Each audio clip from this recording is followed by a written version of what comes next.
All right, Panthers. So today we're going to look at Vietnam, the American nightmare. And Vietnam just seems to be a war that the United States gets involved in that just drug on and drug on and drug on. And the longer it drug on, the more disillusioned people became with the war. And then it becomes something that becomes almost impossible for the United States to get out of. So away we go. So Vietnam is inherited by Johnson, Lyndon Johnson, who's president. Um, the United States gets involved in Vietnam in 1954 as military advisors, and we send a lot of money to Vietnam to support the efforts of the South Vietnamese who are fighting against the communists. The United States gets involved in 1954 in support of the Truman Doctrine. And the Truman Doctrine is all about containing the spread of communism. And it seems like communism is spreading now in Southeast Asia. We went to Korea, it's happened in China, and now it seems to be happening in Vietnam.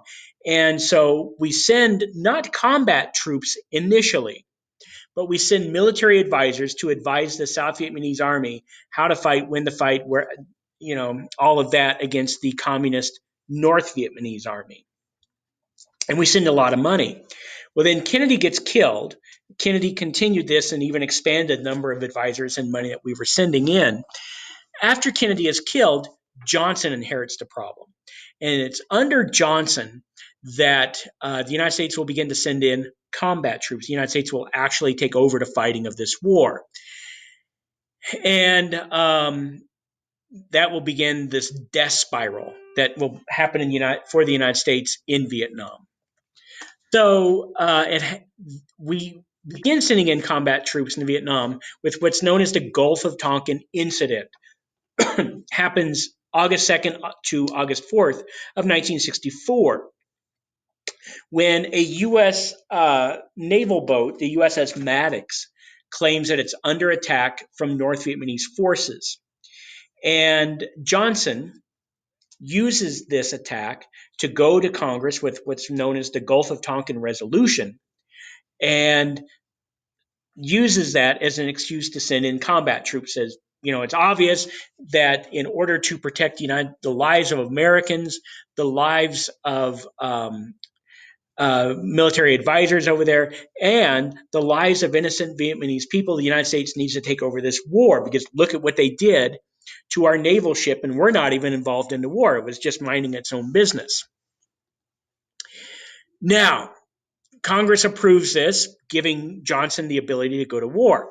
Now, there's some real serious questions about that should have been asked that were not asked, like what was the United States doing in the Gulf of Tonkin, which is in North Vietnam, and everything the United States was involved with was in South Vietnam. What is an American military ship doing in North Vietnam in the Gulf of Tonkin? Well, the answer was they were monitoring covert American military operations taking place in North Vietnam.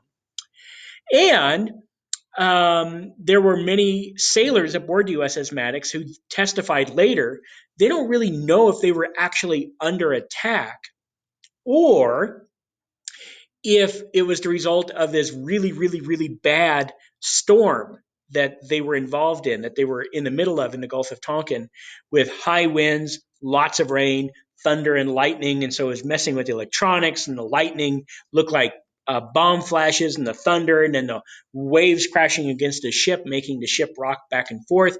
They couldn't testify if they were actually under attack or if it was just the storm that they were in. But regardless of all that, Johnson goes before Congress with the Gulf of Tonkin Resolution. I need to send troops into Vietnam to protect American interests and American lives. And Congress approves. So this is essentially a declaration of war without a declaration of war. The United States has not declared war since World War II officially. That was the last official war the United States has declared. So Johnson can now send in combat troops. However, this is August of 1964. Right around the corner in November of 1964 is the presidential election. And Johnson is worried if he sends in combat troops, say August 10th of 1964, and things go badly and lots of dead American soldiers come home, it could cost him the election. So Johnson's going to hold on to this declaration, essentially declaration of war, until after the election, so it doesn't affect the election. There's the Gulf of Tonkin. You can see the Gulf of Tonkin, North Vietnam. We're down here in South Vietnam. What are we doing up there? Well, up there with undercover, covert military operations. All right, brings us to the election of 1964. It's going to be Lyndon Johnson for the Democratic Party against Barry Goldwater, a Republican from Arizona. Barry Goldwater is the grandfather, I guess you could say, of the American conservative movement.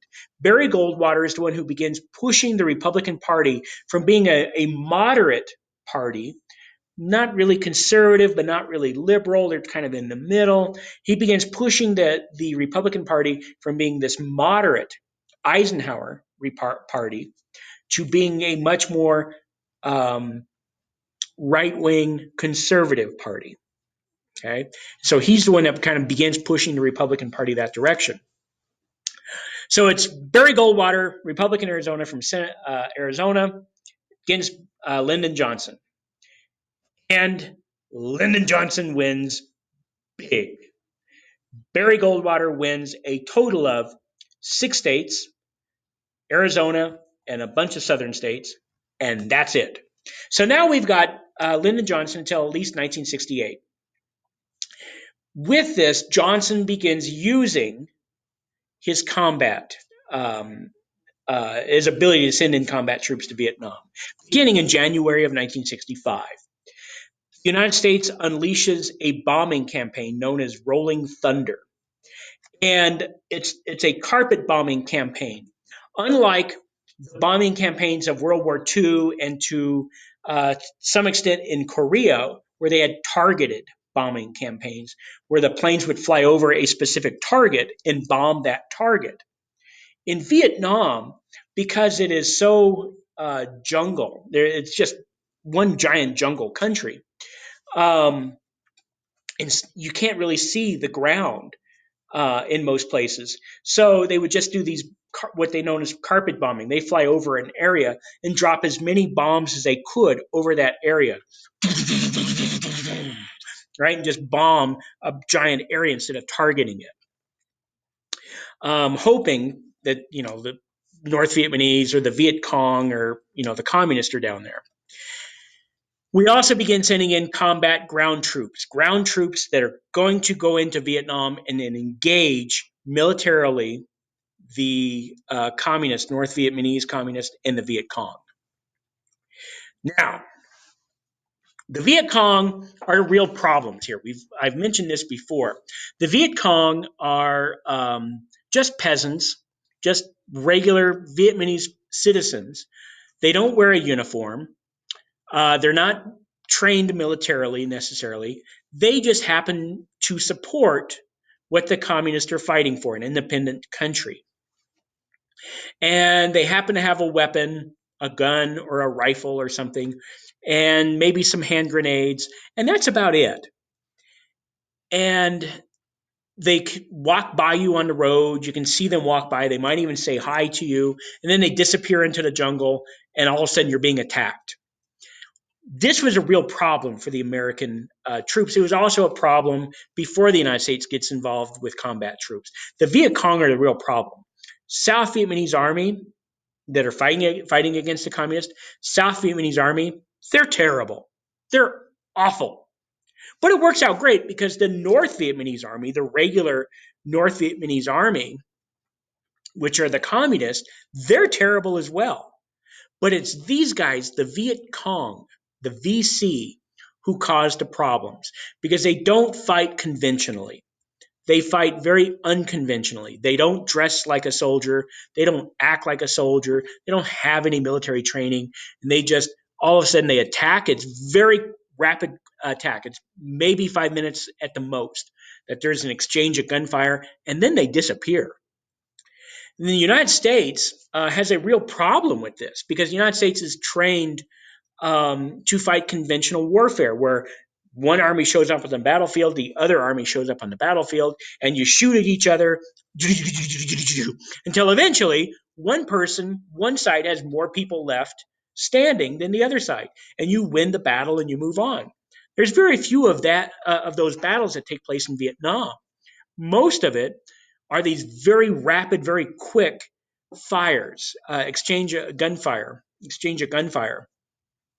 The VC disappearing into the jungle, attacking American soldiers. American soldiers have to try to get set up and return return the attack. And by the time they've done that, the Viet Cong have disappeared and they're gone. And the American soldiers said it was like fighting ghosts. Like these guys disappeared. Very often they would be chasing them through the jungle. And they could see the VC up ahead running through the jungle. And all of a sudden they're gone. Just vanish into thin air. Well, the way they did this is ever since 1946, when the Vietnamese began fighting against the French for their independence, it was French Indochina at that time, the Viet Cong, the VC, began building this very intricate underground tunnel system. So that by the time the United States gets there, there's literally thousands and thousands and thousands of interconnected tunnels underneath the jungles of Vietnam. And the VC, because they knew this tunnel system and they had helped build this tunnel system, they knew where the openings were for this tunnel system. So they could be running through the jungle, being chased, and they know up ahead is a hole into the tunnel, and they would just dive down into that tunnel. And you can see in the cross section here, this is a cross section of a typical Viet Cong jungle or a tunnel system, right? There's a weapon storage, there's a kitchen, there's like an infirmary or a medical care unit, there's a place for guys to sleep, and then there's these places where they could just pop up out of the ground and attack and then disappear back into the ground very rapidly. Well, eventually the United States begins to figure this out, and they want to go down and kill these tunnels, right? They want to clear them out. The problem is Americans are very large people. Just naturally, Americans are some of the biggest people on the planet, just our natural build kind of, and also because of the food that we eat. We're very large, muscular, big-boned people. Vietnamese people are just naturally very small people, and then their diet also lends to them being very small. So they build these tunnels to be very, very tight and very narrow so that most Americans couldn't get into these tunnels. So the American military would recruit very small soldiers to become what were known as tunnel rats, to climb down into the tunnel to try to clear them out. And this was very dangerous work because the tunnels were so tight and so narrow that you had to have your weapon in front of you at all times. Because if you're crawling down the tunnel and it's pitch black, I mean, you can't see your hand in front of your face in these tunnels. You're crawling down the tunnel, and up ahead is a VC, and he knows you're coming, and you hear the click of a gun. If you don't have your gun in front of you, you're going to die because there's not enough room in the tunnel for you to reach around behind you and grab your weapon. Also, these tunnels could go on for miles and miles and miles, and the VC began to build what they call dead tunnels, where they'd be crawling. You have to crawl on your stomach. There's no other way to do it. You definitely couldn't stand up. You'd crawl on your stomach for miles through these dead tunnels, and all of a sudden it would just dead end. Like there was nowhere to go. And you couldn't turn around. It wasn't big enough for you to turn around. So you had to crawl backwards the same way you came on your stomach. The VC also began to set up traps in the tunnels where you'd be crawling along and there would be like a false floor in the tunnel. And the VC knew where all these things were, so they wouldn't go down them. You'd be crawling down the tunnel and you would come across like a false floor and it would give way and you would fall into a pit that had spikes in it. So these spikes would come up through your chest and kill you. Or you'd hit a secret trap door and open up this trap door, and all these bugs and snakes and poisonous spiders and stuff would come pouring out all over you, right? So, I mean, it was just a very, very dangerous system, but it was literally thousands and thousands of interconnecting miles of tunnels. Then above ground, the VC would do things to mess with the American soldiers as well. They would build these, what you see here, it's called a Punji stake pit, Punji stake pit. And this one is much larger than most of the stake pits that they would build. Most of the stake pits that the VC built were about 3.5, 4 feet deep and very narrow. So when you stepped on them, they would cover up the pit with just foliage, just jungle, leaves and branches. So it looked like the jungle floor. So when you'd step on it, you'd fall through this pit. And at the bottom of the pit were these bamboo stakes. And bamboo is a pretty tough wood. And then they're carved into a point. So you'd fall and they would come up through the bottom of your boot, through your foot, and then out the top of your foot. Or it would break your heel bone and go up into your leg. Yeesh!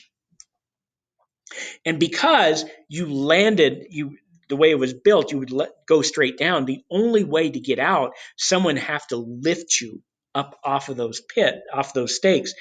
Now, these stakes were dipped or rolled in human and animal feces. Ooh, that's gross, right? It was dipped and rolled in human or animal poop. So when you stepped on it, that stake went through your foot, and all of that feces came off in your feet. And then when you were lifted off, it came back through. Okay. This is a very, very, very, very hot, humid climate. So it incubates the bacteria and it becomes infected very, very quickly.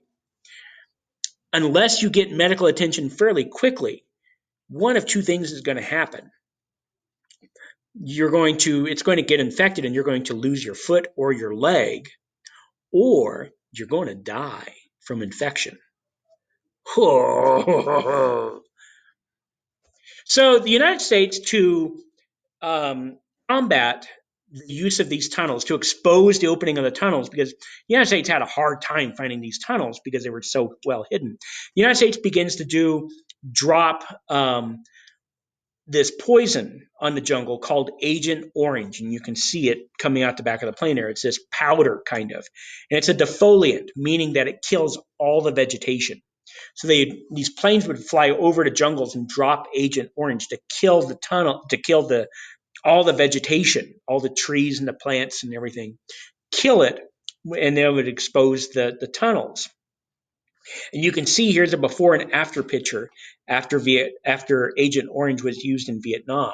The top up here, you can see all the trees, and there's a river going through there. You can see all the jungle there. And then here's what it looks like afterwards, and you can just see it just gone. Everything's gone. Okay. Now, the problem is there's people in the jungles that are being exposed to Agent Orange. Mostly Vietnamese people, but there's also American soldiers as well. And what Agent Orange does is it causes cancer. American soldiers who are exposed to Agent Orange have much higher incidence of cancer and other neurological diseases than other people. And it screws with your DNA, with your genetics, so that people who are exposed to Agent Orange, American soldiers and Vietnamese people, many of their kids have all sorts of genetic mutations like this.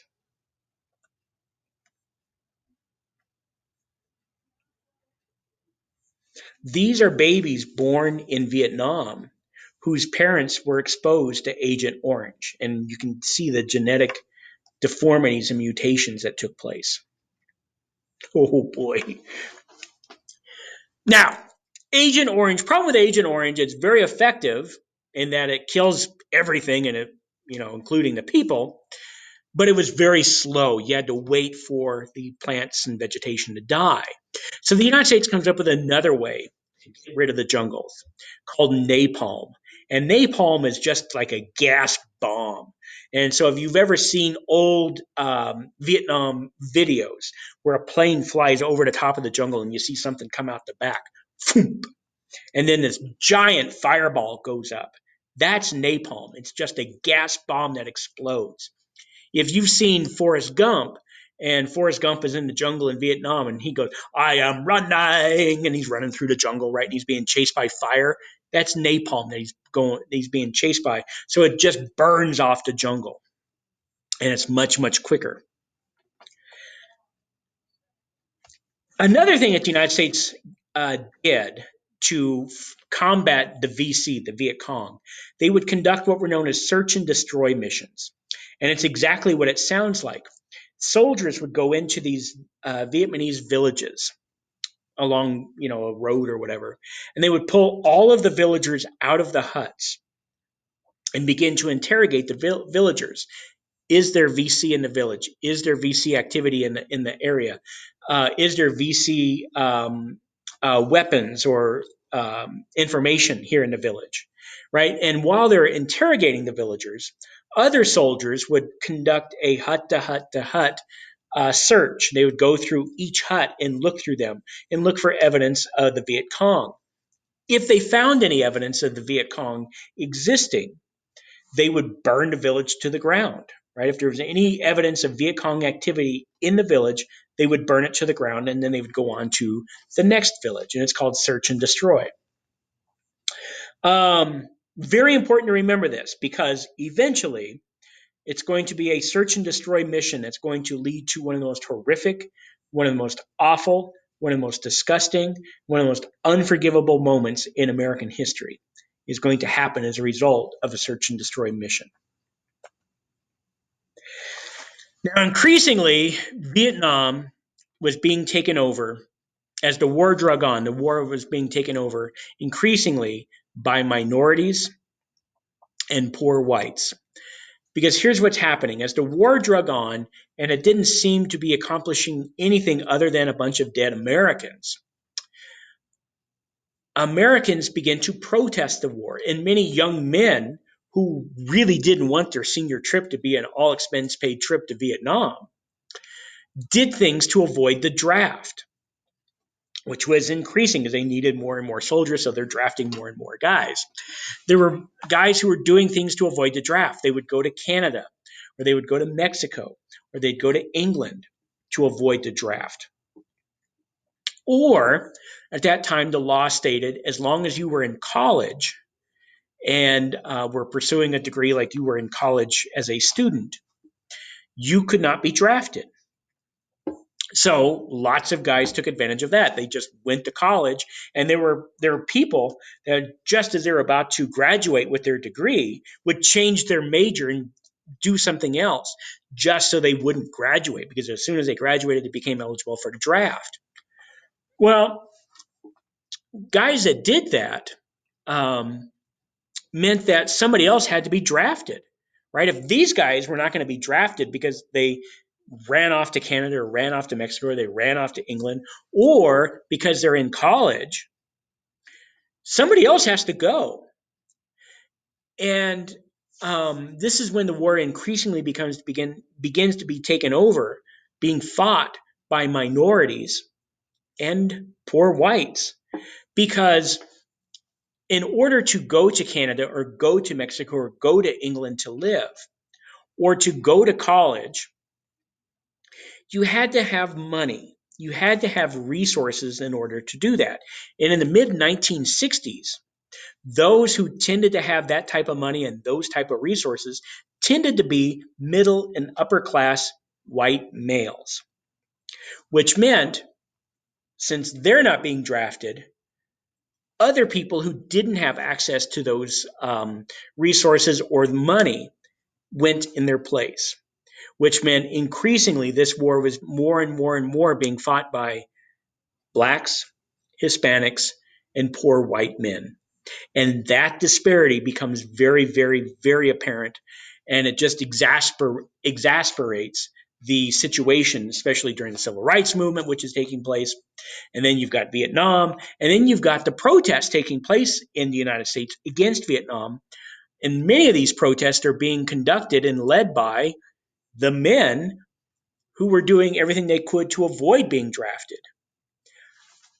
And it just leads to a lot of tensions and a lot of anger in Vietnam, in the United States about this war.